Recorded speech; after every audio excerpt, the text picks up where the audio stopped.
हिरण्यगर्भ जोवर केशरी, तुमचं आमचं जीवित कार्य तोवरच. पण स्वराज्य हे डोईवर आलेल्या धगधगत्या सूर्यासारखं आहे. ते कायम धगधगतच राहिलं पाहिजे. परकीय आक्रमणांच्या काळरात्री येतच राहतील.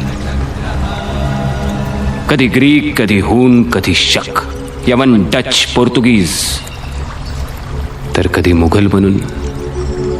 पण अशा या काळरात्रींना मधोमध चिरायलाच आपण पुन्हा केशरी रंग बनून जन्माला यायचं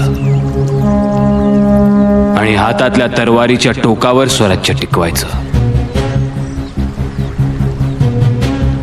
कारण हे राज्य व्हावे ही तो श्रींची इच्छा.